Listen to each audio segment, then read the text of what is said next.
নমস্কার বন্ধুরা, কেমন আছো সবাই? বং নেচার টুকি চ্যানেলে সকলকে জানাই অনেক অনেক স্বাগত। আশা করি তোমরা সবাই খুব ভালো আছো, আমিও ভালো আছি। তো দেখো শীতের সকাল, তো এখন সকাল বলতে এখন 9টা বেজে গেছে। রান্নাবান্না করে খাওয়া দাওয়া করে তারপরে হচ্ছে কয়েকটা চিংড়ি ছিল, বাবা বাইরের থেকে চিংড়ি মাছ এনেছিল, সেগুলো কেটে আর একটু ভাবলাম যে হচ্ছে ছিপটা বাই দেখি যদি কয়েকটা মাছ পড়ে। আগের দিন যেভাবে ফলুই মাছ পড়েছিল, তো আজ যদি সেরকম ফলুই মাছ পড়ে তো ভালো। তো অনেকক্ষণ থেকে বসে আছি, তো শেষ পর্যন্ত একটা ফলুই মাছ পড়লো।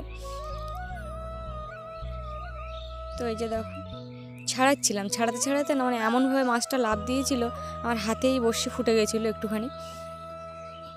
তো অনেকক্ষণ পরে মানে ছাড়াতেই পারছিলাম, এমনভাবে বেঁধেও গেছিলো যে ছাড়ানোও যাচ্ছিল না। আর অনেক মানে বসে বসে বসে বসে বোর হয়ে যাচ্ছিলাম।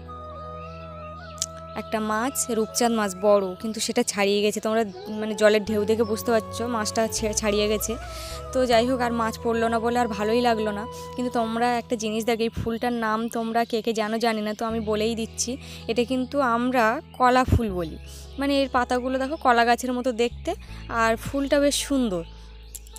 অনেক রকম কালার আছে, মানে হলুদ আর কেমন কালার জানি না, তো আমার এই কালারটা খুব সুন্দর লাগে। তারপরে দেখো এখানে একটা প্রজাপতি আছে, প্রজাপতির গায়ে একটু হাত দেওয়ার চেষ্টা করছিলাম, কিন্তু ও বাবা সে চলেই গেল ফুরুত করে। তো আর তো কোনো কাজই পেলাম না। তো দেখি হচ্ছে এখানে মানে গোবর মাটি দেওয়া চলছে, উঠানটা মানে গোবর দেওয়া হচ্ছে আর কি, গোবর গোলা জল আর দেওয়া হচ্ছে। তো আমি এখন জল বয়ে এনে নিচ্ছি, পরে দেখা যাক কি হয়।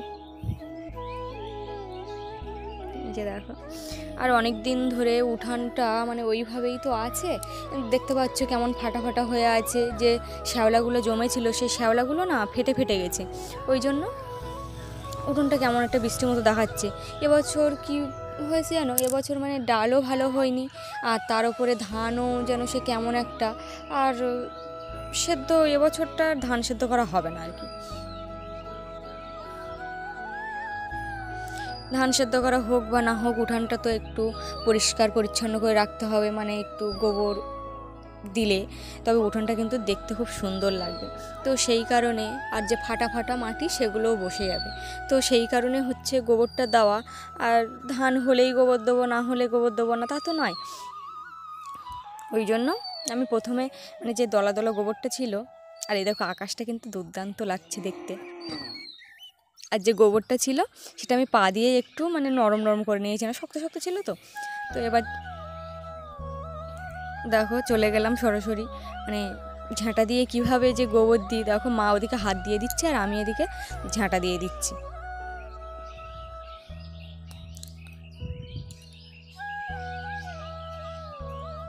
আর এখন কটা বাজে না, এখন বাজে 12টা 11:30 বাজে।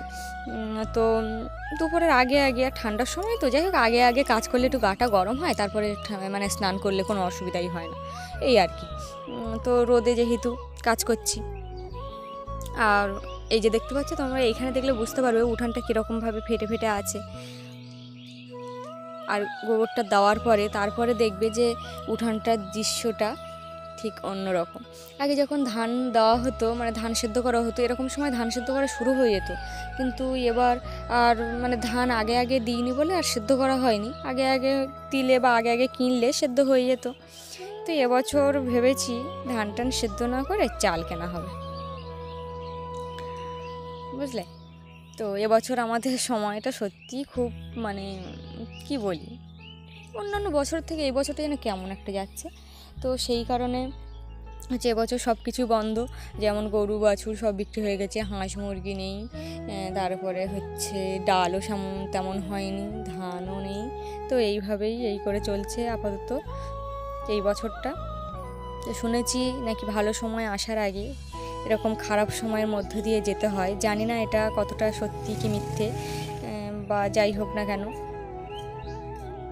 তো দেখো এইভাবেই এখন চলছে আমাদের গোবর দেওয়া। তো এইভাবে এই পাশটা মানে ওধারের যে সাইডটা সেটা হচ্ছে একটু গোবর মাটি দিয়ে নিচ্ছি ঝাঁটার সাহায্যে, আর এটা পরে দেবো। তো দেখো ফাইনালি এই পর্যন্ত, মানে এর উঠোনটা আগে কেমন দেখতে লাগছিলো আর এখন কেমন লাগছে অবশ্যই তোমরা জানিও। আর ভালো লাগলে একটু লাইক, শেয়ার, কমেন্ট, সাবস্ক্রাইব করে দিও। তো বন্ধুরা আজ আসি এই পর্যন্ত, টাটা।